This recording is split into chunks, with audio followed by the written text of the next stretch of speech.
ॐ शीक्षां व्याख्यास्यामः वर्णस्वरः मात्राबलं सामसन्तानः इत्युक्तः शिक्षाध्यायः। शिक्षां च सह नौ यशः सह नो ब्रह्मवर्चसम् अथातः संहिताया उपनिषदं व्याख्यास्यामः। पञ्चस्वधिकरणेषु अधिलोकमधिज्योतिषमधिविद्यमधिप्रजमध्यात्मं तामहासंहिता इत्याचक्षते। अथादिलोकं पृथिवी पूर्वरूपं द्यौरुत्तररूपम् आकाशसन्धिः वायुस्सन्धानम् इत्यधिज्योतिषम् अथाध्यात्मम् अधराहनुः पूर्वरूपम् उत्तराहनुरुत्तररूपं वाक्छन्धिः दिक्वासन्धानम् इत्यध्यात्मम् इति मा महासंहिताः। य एवमेता महासंहिता व्याख्याता वेद सन्धीयते प्रजया पशुभिः ब्रह्मवर्चसेनान्नाद्येन सुवर्गेण लोकेन यश्छन्दसा मृषभो विश्वरूपः छन्दोभ्योऽद्यमृतात् सम्बभूव समेन्द्रो मेधया स्पृणोतु अमृतस्य देवधारणो भूयासं शरीरं मे विचर्षणं जिह्वा मे मधुमत्तमा कर्णाभ्यां भूरिविश्रुवं ब्रह्मणः कोशोऽसि मेधया पिहितः श्रुतं मे गोपाय आवहन्ति विदन्वाना कुर्वाणा चेरमात्मनः वासागुंसि मम गावश्च अन्नपाने च सर्वदा ततो मे श्रियमावह लोमशां पशुभिः स्वाहा आमायन्तु ब्रह्मचारिणः स्वाहा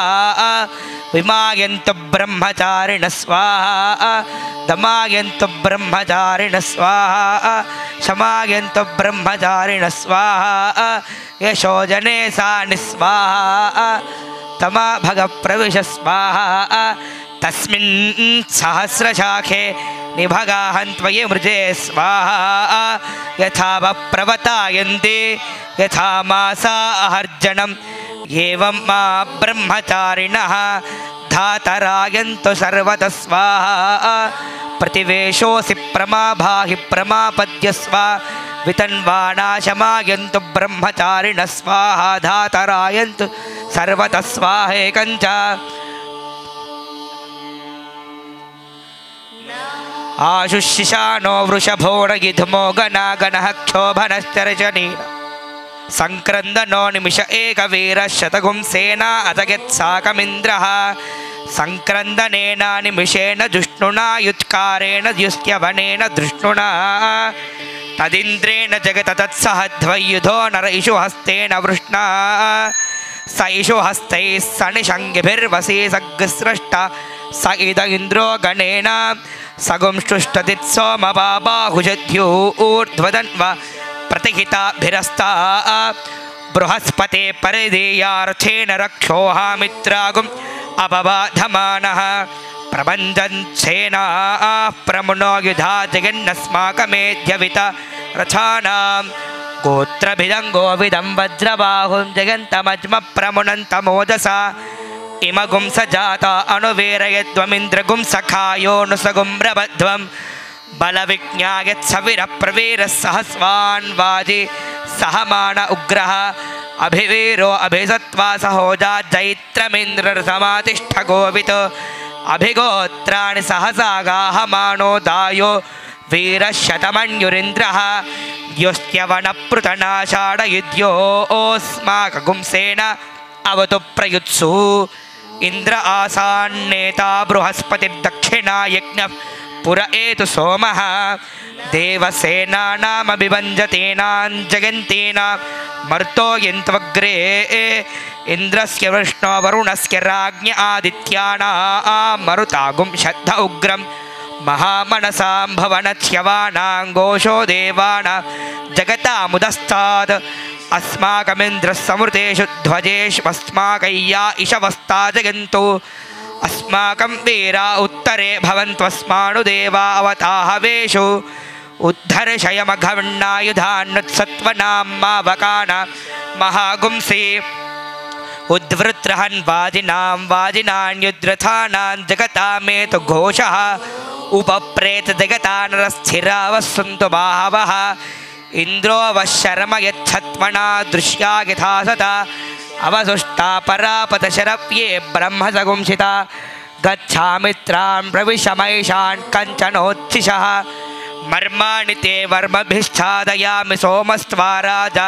मृतेनाभिवस्ताम् उरोर्वरीयो वरिवस्ते अस्तु जगन्तन्त्वा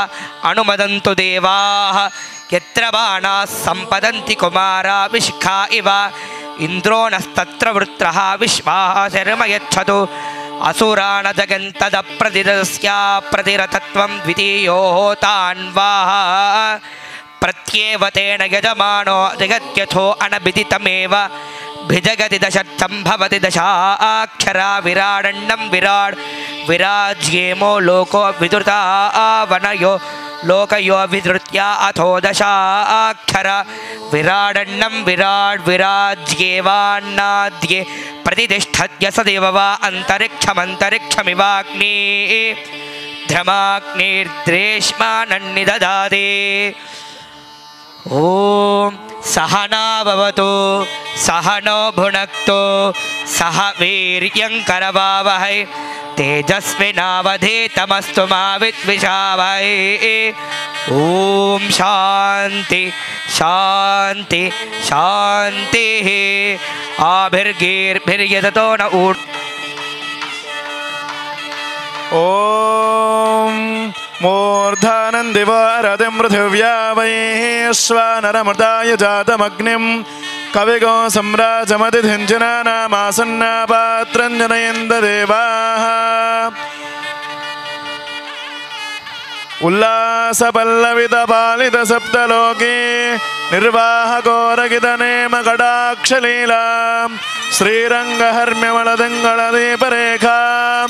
श्रीरङ्गराजमहेशीं श्रियमाश्रयामः कर्कटे पूर्वफल्गुण्यां तुलसीकाननोद्भवां पाण्ये विश्वम्भरां गोदां वन्दे श्रीरङ्गनायकी जय बोलो लक्ष्मी माई की जय बोलो गोदा मैया की ओम पद्मदलायताक्षी विश्वप्रिये विष्णुमनोनुकूले त्वत्पादपद्मं मयि सन्निधत्स्व श्रिये जातश्रिय आनिर्याय श्रियं वयो जनितृभ्यो दधातु श्रियं वसानामृतत्वमायन भजन्य सद्यः समिधा मिदद्यो न श्रिये वैनन्दश्रियामा ददाति सन्ददमृजावषट्कृतं सन्धत्तं सन्धीयते प्रजया पशुभिः य एवं वेद ॐ महादेव्यै च विद्महे विष्णुपत्न्यै च धीमहि तन्नो लक्ष्मीः प्रचोदयात् जय बोलो गोदा मैया की गोविंदा।